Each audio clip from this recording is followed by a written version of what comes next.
Hi folks, and welcome to the More Than Your Labels podcast, where I chat to everybody and anybody who has a neurodiverse condition and those who haven't, and how it either hinders them or helps them. It's their story, their way, warts and all. So let's ditch any label that any of us have been given, and let's stand loud and proud as we are more than any label. So let's get in more onto the conversation. More Than Your Labels Facebook group, where we talk about mindset, procrastination, where we celebrate all our wins, big and small. See you on the other side, folks.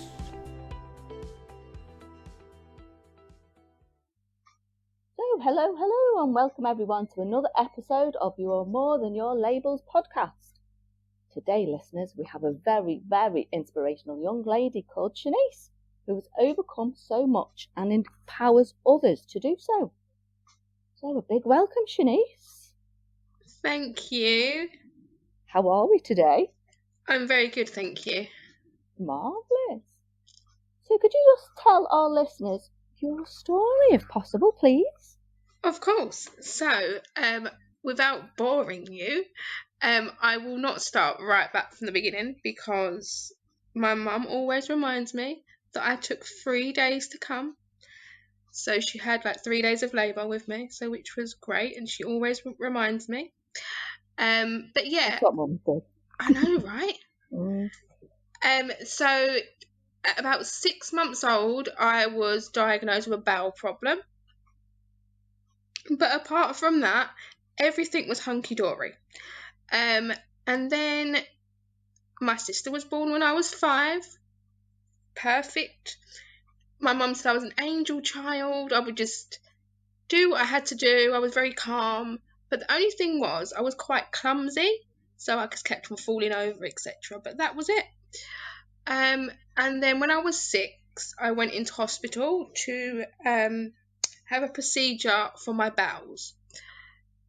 I was then getting discharged, and the medical team asked why my head was over to one side, and my mum said, well, I've just put it down to shyness. I was her first child, and of course, as I was already seeing doctors for my bowels, no one asked before why my head was over to one side, not even the school. So mum said, oh, it's just shyness. And they lifted. Maybe she just thought it was just you. Well, this is what I'm saying. If no one else has asked why, then why would she be concerned? Especially because I was already under the medical professionals, so you know. And then they lifted my top up at the back and said, oh no, she's got a little bit of a curvature in her spine, which is of course scoliosis. And it moved rapidly from there, having x-rays, scans, and then I was transferred to Great Ormond Street Hospital, and yeah, I was diagnosed with then it was just Arnold-Chiari malformation and syringomyelia and scoliosis, which is basically the cerebral spinal fluid. It gets stuck from my brain, just below my brain, all the way down my spinal cord. So you are a unique person then. Oh, I'm something. So yeah, basically that was it. But then my parents were told that I needed surgery, brain surgery, and if I didn't have that, then I wouldn't be here telling you my story today. I had my first brain surgery at the age of 7, and then after that I was in hospital every 6 to 8 months for other surgeries on my spine.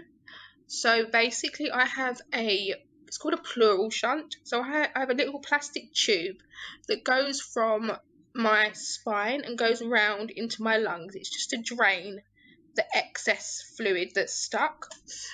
And of course, children, we grow rapidly. Yeah. So of course, my shunt was either getting dislodged or blocked. Do you know what I mean? So every 6 to 8 months, I was in there. They were whipping it back out and putting a new one back in. So by the time I like to say this, when I was 11, I had 11 operations. Wow. I love that. I was very, very happy with that. I was 11. It was cool. There you go. Even though that was only in 3 years. So when I was 10, I had 4 operations in 6 days. I remember it actually. I had a MRI scan, and then we went to Butlins. Random. Yeah, we went to Butlins. We didn't think anything of it. We went to Butlins, but I was a little bit weak, so I used a wheelchair just to get around there. But I could. Everything was fine. It was just because Butlins is so big, you know. We didn't want to put too much pressure on me. And then I came home, and there was an answer machine message to say, basically, I had to go into hospital on the Tuesday. And so no time to prepare, just get there. That was it. Yeah. And I actually went back to school on the Monday. I went to school on the Monday and went into hospital on the Tuesday. And that was when, of course, it was September actually. So it was everyone going back to school. So I literally went back to school for one day. And then, had 4 operations in 6 days. Wow. And this surgery that I had on the first day of the 4 operations was the brain surgery that I had when I was 7, called a decompression. And basically they take out a little bit of bone from basically a little bit of skull they take out that's not really needed. It's just to be able to relieve some of the pressure. And unfortunately I had a blood clot, so they had to go back in to take the blood clot out, which went to plan. However, I was paralysed from the neck down. I don't remember this, thankfully, but as you can probably imagine, it was probably horrific for my family. And I was in Great Ormond Street Hospital for 3 months, and it wasn't easy. It wasn't easy. But after a lot of physio, I learnt to sit up again on my own. I learnt to pick some food up, use a fork. I couldn't use a knife because I have weakness down my left hand side, so I couldn't use a knife, but I could use a fork. I could pick up crisps and eat crisps, which was great from being paralysed from the neck down, so that was amazing. So you slowly got yourself where you needed to be. It was tough, but my family are very, very supportive, and there was no option of giving up, because my family were like, yeah, no, we're gonna fight this together. So we did all that, but in the meantime, where I lived was not suitable. So in this time, my mum had to find a way for us to move while I was in hospital. So which couldn't have been easy at all. So we did all that. And then there was not much more that they could do for me in Great Ormond Street Hospital. They already got me to the state where I was sitting and where I could stand holding bars. But there wasn't much else they could do for me. So what they've done, they then transferred me to a rehabilitation hospital, which is even further away from where we lived. So how was that different than Great Ormond Street? Because basically in a rehabilitation hospital you get physio every single day for an hour, and you get to see the occupational therapist every single day for an hour. So they're basically it's more intense. Yeah. Rather than just seeing a physio possibly for half an hour a day, but not seeing anyone else. It was that hospital was even more tough because it was further away from where I live.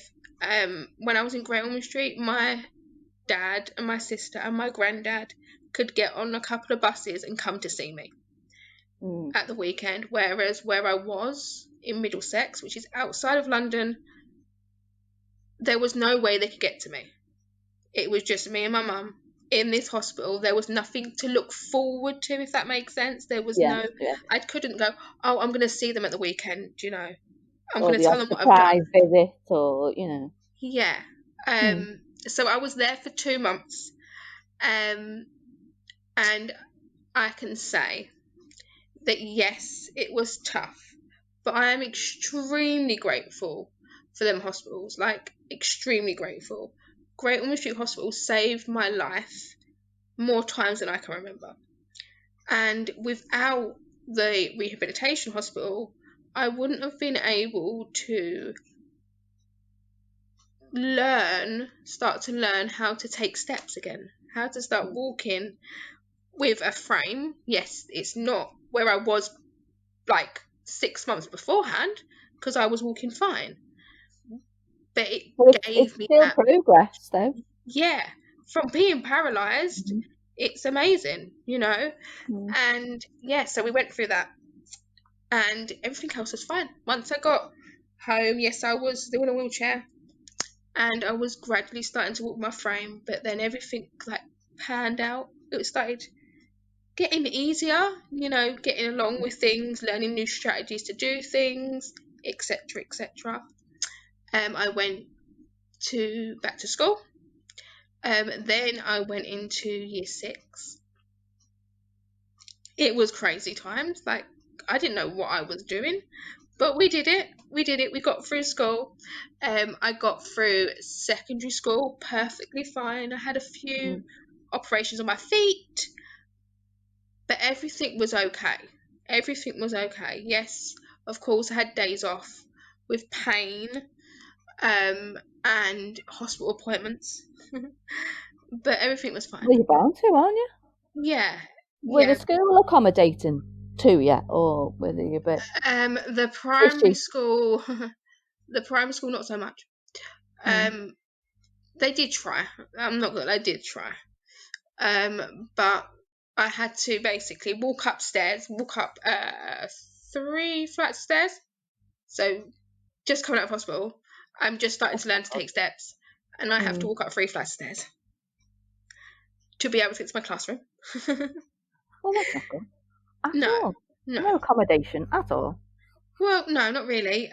But then, you know, they brought my lunch up so I could have my lunch upstairs rather than having to keep on walking back down the stairs. Do you know what I mean?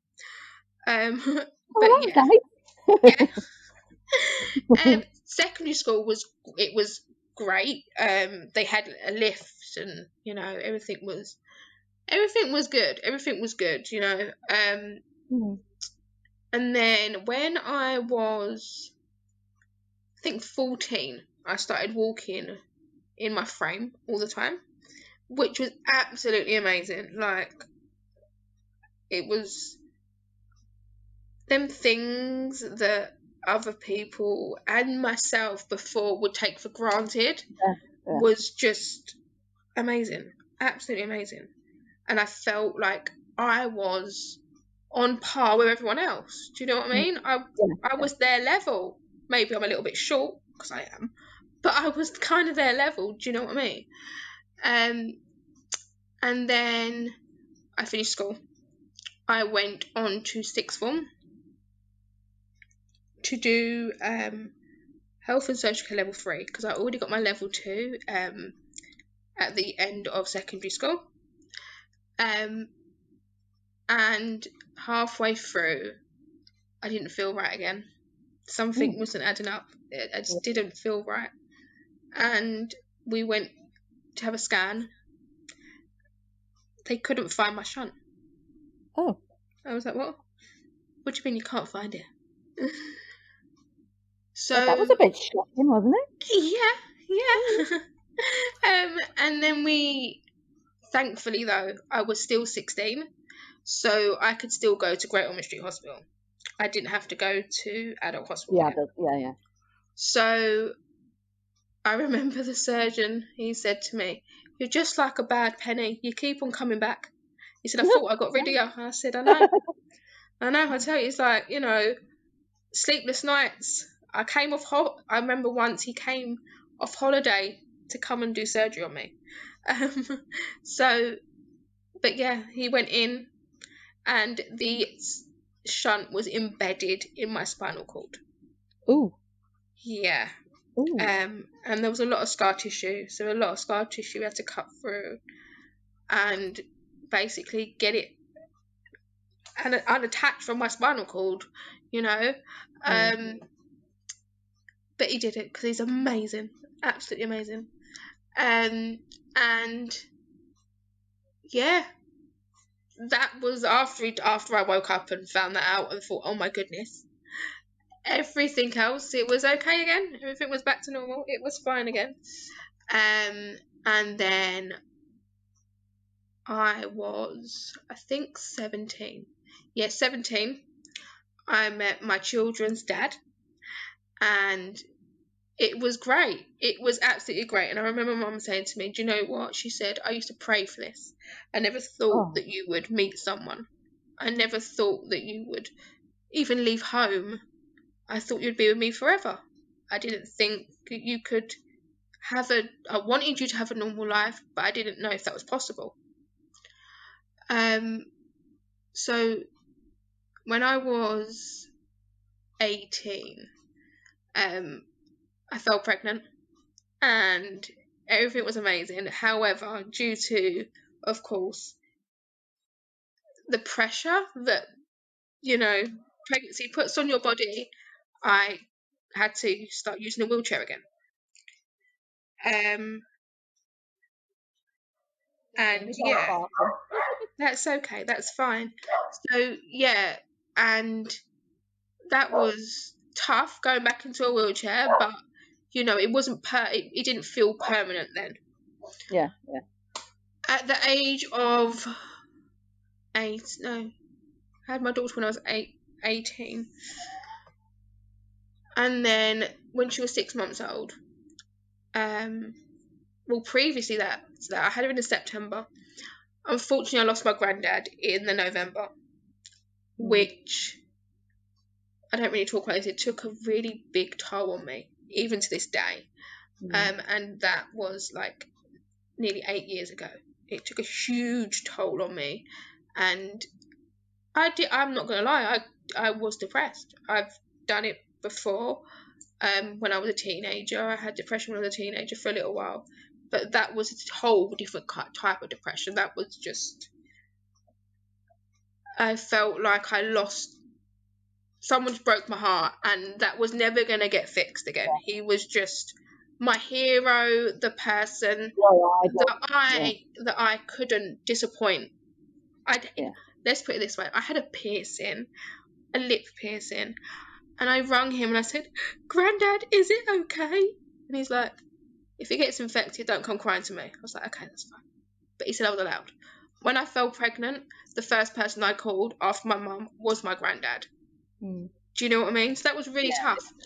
And then when my daughter was 6 months old, in the February, I went into hospital and I had surgery, I think it's a day or two after my birthday. So I was in hospital for my birthday and I had surgery to take the shunt out and put it back in. And this time they put an all singing, all dancing one in that's got like 20 million different valves off of it. It's just amazing. And to this day it is still in there, which is amazing. However, when I was pregnant with my second child, at the age of 19. That was it. They wanted to operate on me when I was pregnant with him, which of course as a mother, I'm like, that's not happening. That just can't happen. Yeah, I could risk my baby, and it's not going to happen. It was a really tough pregnancy, to the stage I had MRI scans. They said I will probably lose him, which I didn't. He's a miracle baby. And then I was about 24 weeks, I would say, and I couldn't eat. I couldn't drink. And I was like, something's going on. I can't swallow. What's going on? And I couldn't eat for possibly around 2 weeks, up to a month. But I was like, I have to force myself. I have to get something in me. And then I went to, after I had him, I think it was. No, it was before. Just before I had him, I was told that there's only one other surgery they can do for me. And, of course, my mum and my kid's dad were absolutely distraught, because what does that mean for me?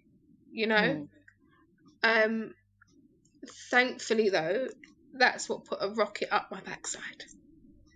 That's what put the rocket up, and it hasn't come back out. But it was really tough, and my mum won't talk about it. She can't. She just won't. She's like, I'm never going to lose you. You can't leave me. So when I was pregnant with my son, my mum thought she was going to lose me. I was having contractions that were hitting 100 on a machine from 32 weeks pregnant. Whoa. And they wouldn't get him out because he was happy, which is great. But I was in that hospital literally from 32 weeks, near enough every single day. And then they took him out at 37 weeks and 2 days. My iron levels are really low, and the day before I had him, because they had him by cesarean, both of them by cesarean, they gave me a blood transfusion, but they gave me 2 pints of blood, and that didn't work. So after I had him, of course, you lose a bit more blood, and by the time I got home, I was in bed for about a month. I couldn't move. I just couldn't. I literally got up to go to the toilet, and that was about it. I felt like I was going to pass out. It was horrible. And yeah, it was tough. It was tough.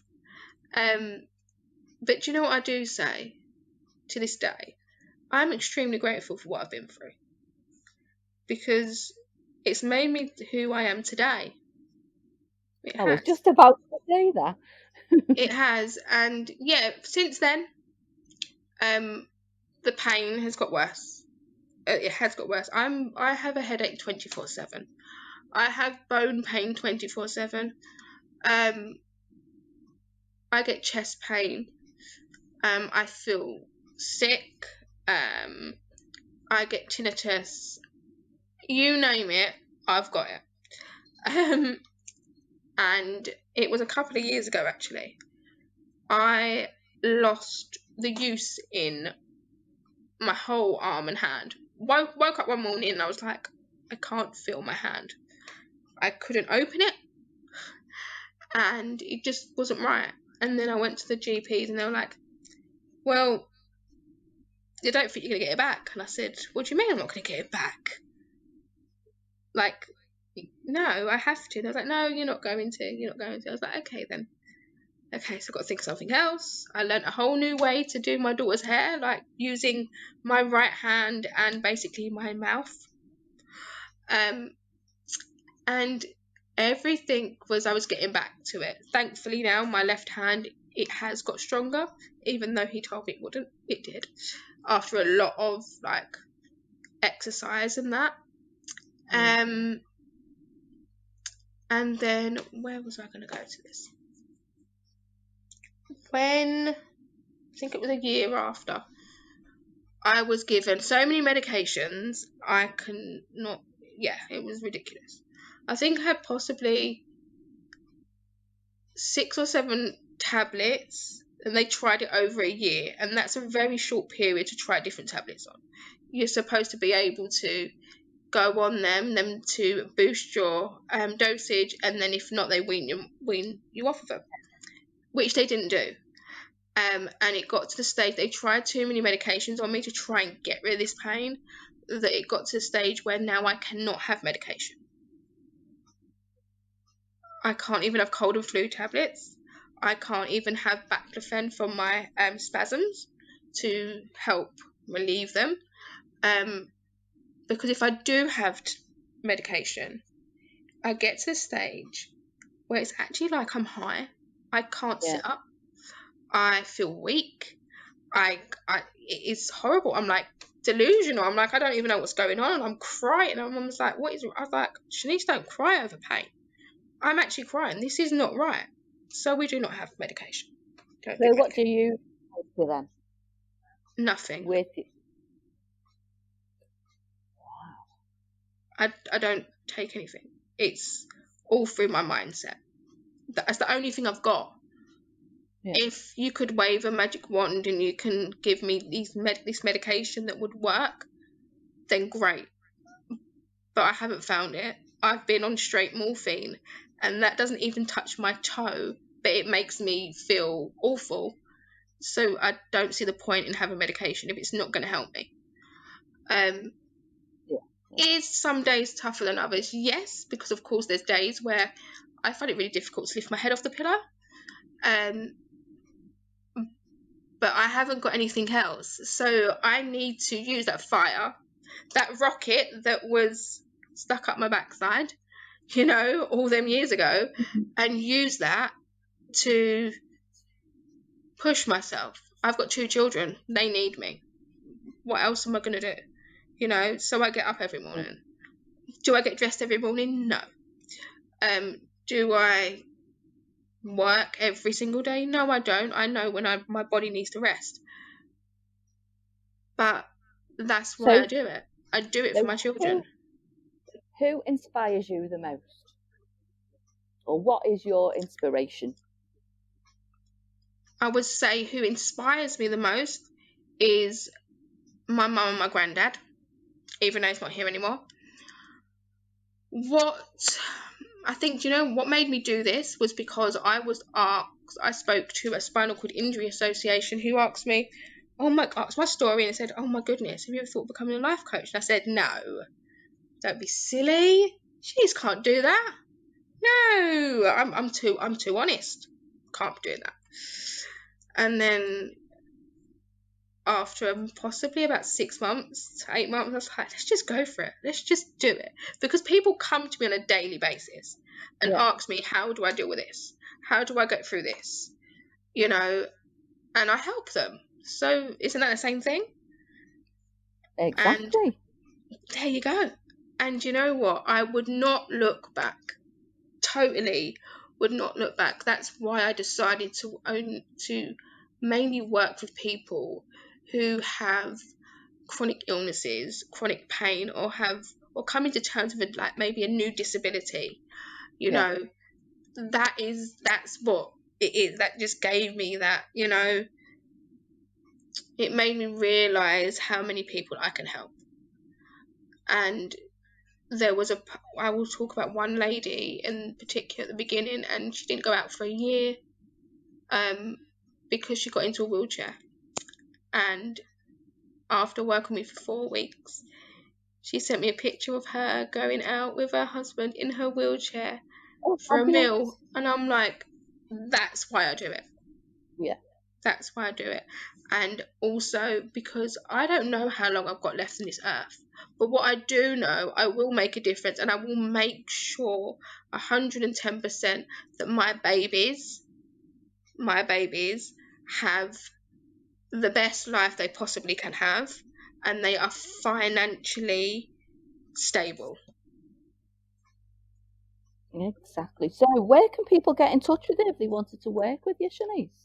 So you can either contact me on Will Empower Coaching on Facebook or Instagram, and I've also got a website which is willempowercoaching.co.uk. Will as in spell, I always get asked this, as in spelt wheelchair. So WHEEL. I had to add that in, of course. I'm in a wheelchair, so I had to add the will. Exactly. Why not embrace what all differences that we've got? That's what I say anyway. Yeah. So thanks very much for all that story. You're such an inspirational. I wish I could give you a virtual hug, but I can't because I'm here. Anyway, so thanks for that. I'm so excited. You are very, very welcome. For 2021. Oh, I've got big plans. I've got big plans. I am halfway through writing my book. That will be out next year. I've decided. And yeah, everything is just going to be bigger and better. And I can't say too much.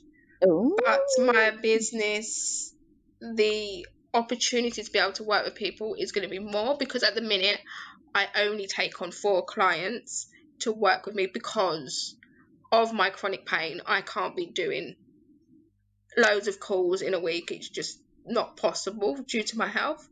Yeah. So there is big things coming, and watch this space. Ooh.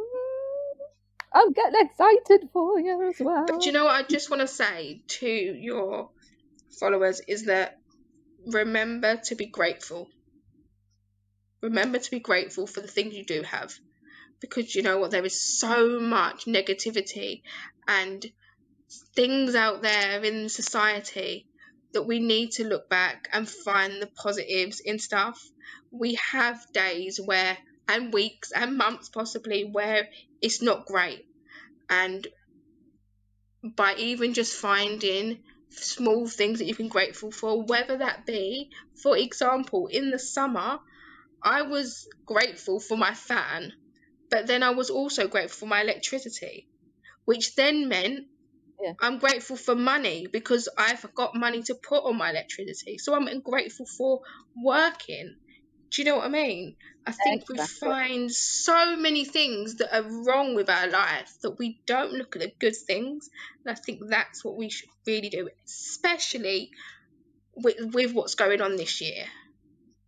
Most definitely. Totally agree with that. Too much negativity. Too much negativity. We haven't got time for it. It's positivity all the way. That's what I say anyway. Definitely. So thank you for that. Thank you for having me. Oh, you're so welcome. Till the next time, Gadget.